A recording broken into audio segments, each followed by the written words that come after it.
Konnichiwa, my nerdy friend. Welcome back to the Deep Dive podcast, the show where we bravely discuss topics so spicy they could burn holes straight through the mahjong table.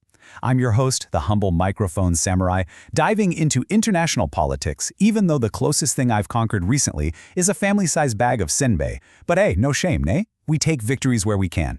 Today's topic? Oh ho ho, buckle your seatbelt, maybe wear emotional armor. We're talking about the Chinese government's foreign policy, domestic policy, and the magical way it manages to punch itself in the face while insisting the punch was a brilliant strategic victory. Hi, let's go. All right, here's our game plan for today. First, we'll get into this wild idea of paradoxical retaliation. Then, we'll look at a real-world example with the Japan flights. After that, we're diving deep into the face-over-people logic, what that means for citizens, and we'll wrap it all up with a classic fable that kind of says it all. So this is the central puzzle we're trying to piece together today. I mean, how on earth does a government, trying to stick it to another nation, end up landing a perfect precision strike on itself? It just doesn't seem to make sense on the surface. So the critique we're looking at today argues that when the Chinese Earth Emperor, the guy sitting on the imperial-style throne pretending it's still the Tang dynasty, faces setbacks internationally, he doesn't retaliate against the people who frustrated him. No, much too difficult. Instead, he pulls the classic move. I will punish my own citizens. Yes, brilliant. It's like watching someone get rejected on a date and then go home and delete all their own apps out of revenge. The source we're analyzing uses a really strong term for this. It calls it domestic violence on a national scale. The idea is that when the regime gets angry on the world stage, it turns that frustration inward, and its own people end up taking the hit. Okay, so let's get out of the abstract and look at a concrete example that the source highlights. This brings us to the whole situation with flights to Japan. So here's the setup. Political tensions started simmering after some Japanese officials basically said that if something happens to Taiwan, it's a problem for Japan too. Well, Beijing did not like that one bit. They saw it as a major loss of face, and they felt they had to do something to look strong. And this was the response. According to the source, which cites the South China Morning Post, 7 Chinese airlines were told to cancel nearly 500,000 ticket reservations to Japan. Think about that. 500,000 tickets. Gone. Just like that. That's a huge move designed to send a message. But the critical question the source asks is, who really got hurt? Now, does this hurt Japan? Maybe a tiny bit. But does it nuke Chinese airlines, tourism operators, travel agencies, and millions of ordinary people who just want to go eat ramen in Osaka? Ooh, absolutely.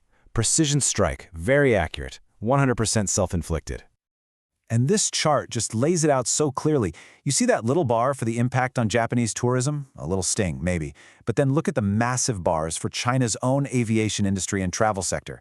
The pain was completely lopsided, and the source argues it was mostly felt at home. So, this is where you gotta ask, why? Why would you choose a strategy that seems to backfire so spectacularly? The source says this isn't a mistake. It's actually the result of a very specific kind of logic.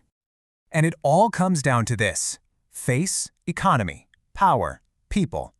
The argument is that there's a clear list of priorities, and at the very top is preserving the leader's prestige, their face.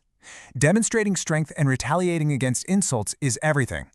And if that means sacrificing your own industries or your own citizens' plans, well, that's just the cost of doing business. And just to hammer this point home, the source brings up this absolutely wild quote attributed to a top official, Wang Qishan. The idea that the Chinese people can survive for 3 years eating grass basically says it all. The population's ability to endure hardship isn't a problem to be solved, it's seen as a strategic resource to be used. And this way of thinking completely changes the role of a citizen, right? It leads directly to this next point from the source, the idea of citizens as tools. The source actually traces this idea through modern history. In the Mao era, people were revolutionary tools. Then, during the big economic boom, they became money-making tools. And now, the source argues, they've become retaliatory tools to be used in fights with other countries. Instead of governing like leaders, they treat citizens like inventory, batteries, NPCs in a very unfun RPG. And here's the key takeaway. If you see your people's economic well-being as just another tool in your toolbox, then sacrificing them isn't a policy failure. It is the policy. It's a way of showing the world, look how much pain we're willing to inflict on ourselves to prove a point. Okay, quick pause before Beijing blocks my podcast. If you're enjoying this episode, please subscribe, leave a review, or shout at your phone in excitement. Every review helps the algorithm love us a little more, and right now the algorithm treats me like a confused exchange student searching for the right train platform. So feed it stars, feed it comments, feed it your gentle encouragement before it decides I'm irrelevant and sends me to the digital shadow realm. So, we understand the internal logic, but what about the rest of the world? How do they see these moves? To explain this, the source uses a brilliant old Chinese fable about the donkey of Guizhou. Let me tell you the story real quick. A tiger sees a big donkey for the first time and is a little intimidated by its size. Then the donkey lets out this massive, loud bray, and the tiger gets scared for a second. But then the donkey unleashes its ultimate weapon, a kick. The tiger easily dodges it, sees how clumsy the attack is, and realizes, oh, that's all you've got. And just like that, the fear is gone. And that's the punchline of the source's argument. The kick, these big shows of economic self-harm, is meant to look powerful and scary. But according to this analysis, what the rest of the world actually sees is the limit of that power. It reveals that this is the only move in the playbook, and once you've seen it, it's not so scary anymore. Which leaves us with the final, haunting question that the source poses. What happens in the long run when your main strategy relies on making your own people suffer? All right, that wraps up today's dive into the unique, self-sabotaging style of policymaking, where the government says, Japan annoyed me, so you all suffer. See? Leadership. Huge, glowing applause for our producer FireflyHaku, the grandmaster of editing. If he were running Beijing's policy team, trust me, nobody would be canceling flights, they'd be canceling bad decisions instead. Very efficient, very premium, very Hoover institution meets Okinawan chill.